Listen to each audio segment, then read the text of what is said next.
Time to touch on my Mikey. Kidding, I don't even own one. Every bus and tram is free in this city. What public transport do we take? That's so funny. No, we don't do that, we drive. Yeah, so if you were to take 2 buses, that would be about 2 hours. But if you took an Uber, it would be 20 minutes. And that's why here we drive. Yeah, you could totally take public transport from one suburb to another. You just got to go into the city and back out again, and that'll take you approximately your whole day. So yeah, we just drive. Oh, here we have the most amazing network of trains, buses, the metro, and the light rail. Oh, it's raining.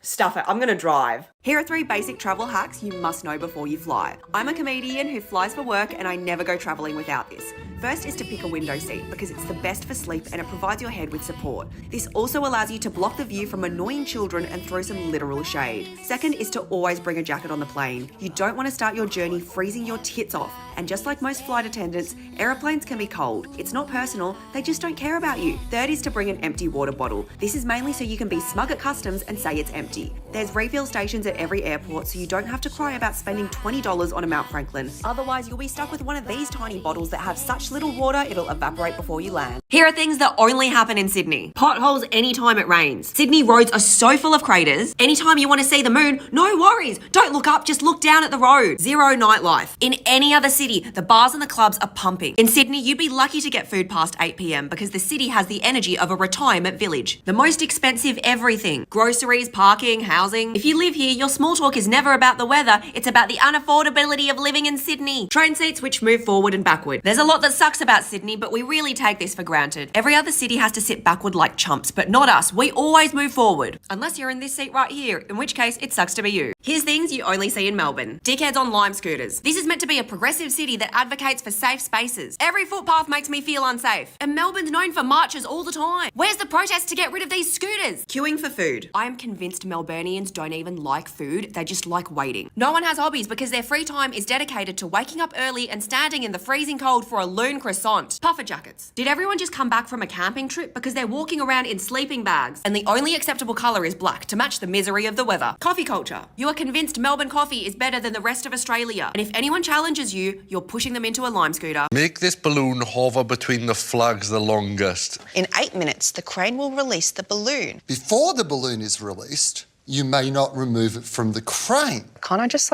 tie the string to, a chair or something, and that would still count as hovering? All the information you need is in the task.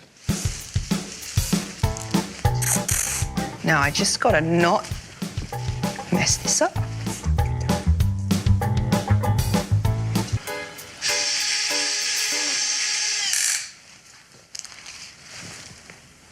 Well, that's looking pretty good to me.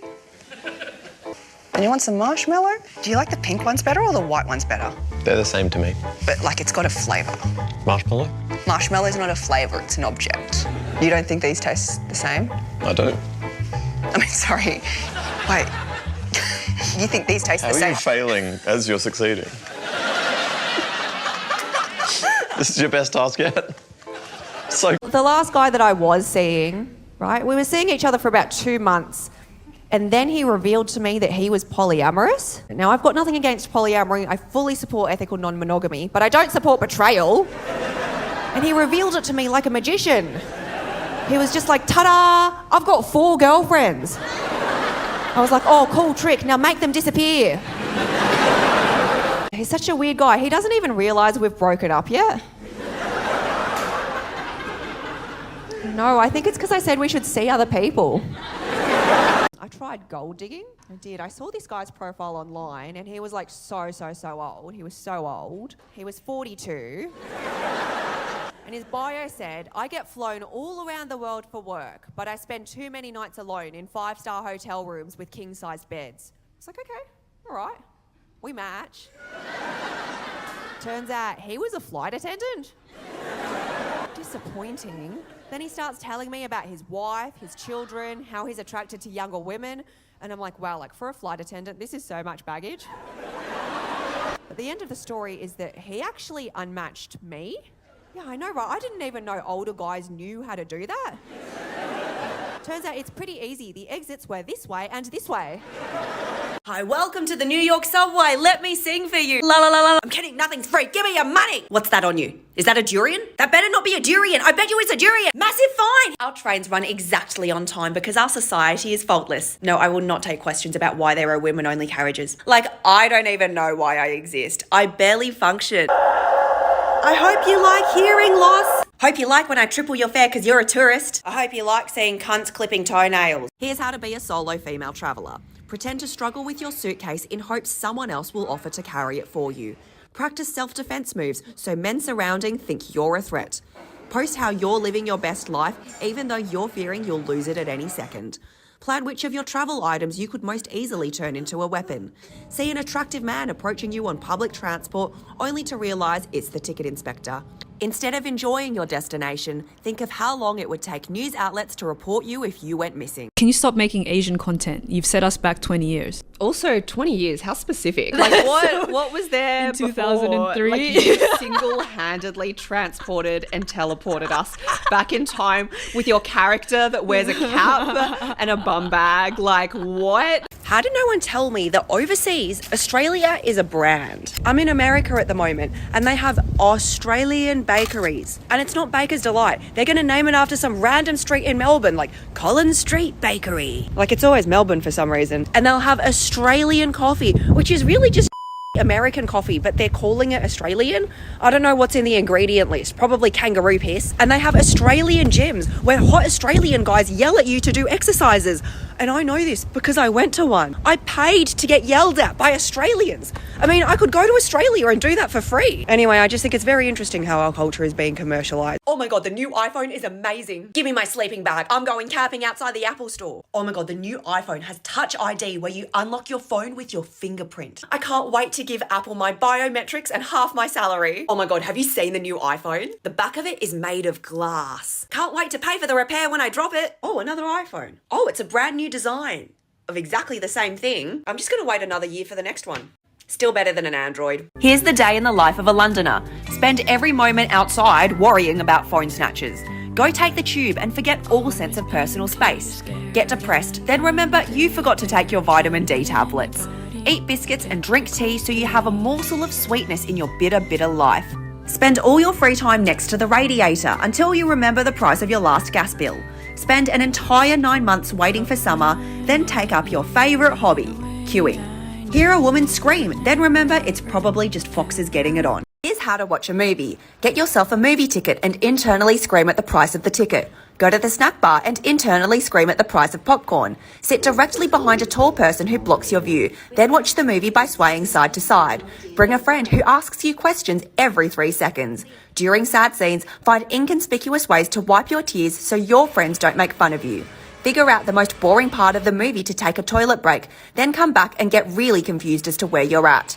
After seeing the efforts of hundreds of people pouring their hearts and souls into a 2-hour piece of art, say that was okay and never think about it again. Here are things that only happen in Adelaide. Anywhere else you would find 4-leaf clovers for luck, but in Adelaide, you touch these. These are the only balls people enjoy rubbing. And while you're there, of course no one's on the rides. They're too busy riding the bronze pigs. The O-Barn. Why would I ever watch Transformers when I can watch a bus turn into a tram? Adelaide is living in the future. But hey, it looks like idiots who can't drive are timeless. And the delicacy is, of course, a pie floater. Who in this city decided meat pies should bathe in a swamp? Honestly, it's despicable. Like, I get it, you probably modelled it after the Torrens River. I mean, it's so revolting, you're gonna have to wash the taste out with fruit chocks. Here are things that only happen in Perth. Free parking at the beach. This is a luxury taken for granted. Finding free beach parking in any other city would take longer than a trip to Perth. The situation at the airport. Perth Airport is the only place where you'll find everyone in the business lounge dressed in high-vis. Referring to the rest of Australia as East Coast. I'm sorry, the rest of Australia has not been updated on this hip-hop rivalry terminology. And finally, the horrendous driving. People block you when they see you attempt to merge, and when they merge, it's like they completely forget how to drive. I can't tell if Perth driving is the Fast and the Furious or a game of bumper cars. How to catch a plane.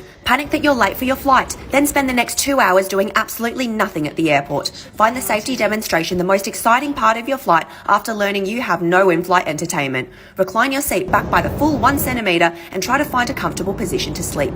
Give up and sit in silence with your deep depressing thoughts. Start drafting your farewell letter when you experience the slightest bit of turbulence and get a panic attack from the sound of the toilet flushing. Judge everyone who claps when the plane lands, then worry that someone is going to take your luggage at the baggage carousel sell. Here's how to stay in a hotel. Immediately steal all the free products, then ensure you don't take items from the mini fridge because you realise you have to pay for them. Marvel at the view, but marvel even more at how the toilet paper is folded into little triangles. Think about getting room service until you realise how expensive it is. Get overwhelmed by the number of towels and get confused as to whether you just used one of them as a bath mat. Spend half an hour removing all unnecessary pillows from your bed. And forget to hang the Do Not Disturb sign on the door and get woken up by housekeeping.